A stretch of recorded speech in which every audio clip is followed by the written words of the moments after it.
Agora sim, a gente vai falar um pouquinho de economia, porque o governo confirmou a meta de fechar 2027 com superávit nas contas públicas, após anos de déficit. A proposta é sinalizar controle fiscal, recuperar também a confiança do mercado, mas aí tem alguns especialistas que ainda questionam se o plano é viável e quais impactos a gente poderia sentir na economia e principalmente no nosso bolso, no bolso do brasileiro. Sobre esse assunto, a gente conversa agora com a Patrícia Palomo, que é planejadora financeira, CFP, pela Planejar. Tudo bem? Bom dia, bem-vinda.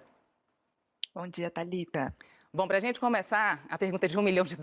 A meta é realista, essa meta de superávit. Por que a gente diz isso? Porque quando fala de economia, de gastos públicos, principalmente para uma crítica que a gente sempre faz, de que o governo gasta e muito, a gente tenta entender de que forma essa meta poderia acontecer. O que precisa sair, ou o que precisa ser mudado, renovado para se chegar a essa meta positiva de superávit? O mercado confia aí na possibilidade dessa projeção? Olha, Thalita, os especialistas esperavam que o governo fizesse alguns ajustes para abrandar um pouco essas metas para elas se tornarem mais realistas. Com a confirmação, da meta de superávit para 2027, o governo mostra, por um lado, um comprometimento com a manutenção das metas e da configuração do arcabouço fiscal, mas, por outro lado, levanta um pouco de dúvidas em relação aos parâmetros que foram utilizados para se definir essas metas. Então, o que a gente pode destacar aqui? Existe uma expectativa de receita primária, então a arrecadação, que é superior a 23% do PIB para esse período. E aí, quando a gente olha qual é a projeção do PIB que o governo está utilizando para fazer essa conta, ele está usando uma projeção de mais ou menos 2,5%, 2,5%, um PIB crescendo nessa magnitude em 2027. Quando a gente olha os dados, por exemplo, da Quantum Finance, qual que é a expectativa do mercado para esse crescimento de 2027, está na faixa de 1,8%. Então, o governo espera um crescimento mais forte do que o mercado. E, por outro lado, também uma inflação menor, de mais ou menos 3%, enquanto o mercado está esperando uma inflação de 3,9%.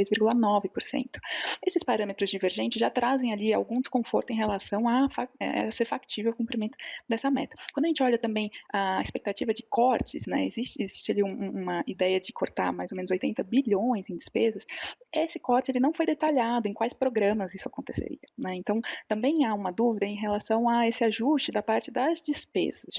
Isso tudo a gente está considerando também um cenário onde os especialistas questionam uma prática que tem sido cada vez mais recorrente do governo de incluir despesas fora da contabilização da meta de superávit primário. Então, isso vem ocorrendo com uma certa recorrência, o que traz, de certa maneira, uma desconfiança em relação se a dinâmica fiscal ela realmente vai entrar ali num patamar mais confortável, por conta dessas questões externas à meta. Então, a gente já ouve falar de alguns bilhões para as Forças Armadas, alguns bilhões também destinados para cobrir possíveis déficits de estatais que estão ali ainda em processo de reequilíbrio econômico e financeiro. Tudo isso numa semana onde o próprio FMI divulgou um relatório onde ele espera que o superávit primário brasileiro para 2027, esse mesmo período, não seja superior a 0,1% do PIB. Então, existem algumas dúvidas na mesa para se essas metas são factíveis.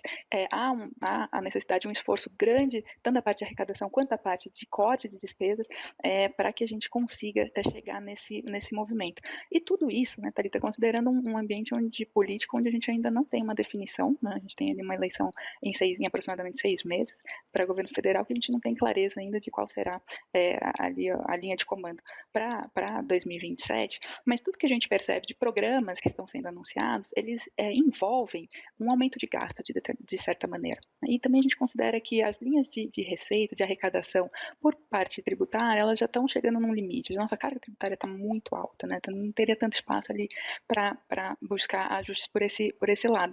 Então, esses desafios fiscais, eles estão apresentados, eles já começaram a refletir na composição da dívida pública. Nas últimas semanas, o Tesouro teve alguma dificuldade em renovar estoque da dívida de alguns vencimentos, de alguns tipos de título, teve que ofertar ao mercado dívida de mais curto prazo para poder compor seu caixa. Então, a gente já começa a perceber sinais de que a questão fiscal afeta ali a capacidade do governo em gerir a sua dívida, e isso, por um lado, a confirmação da meta vem para reforçar o discurso ao mercado, a gente precisa ver, por outro lado, as ações realmente no sentido de conseguir completar ali e alcançar a meta informada.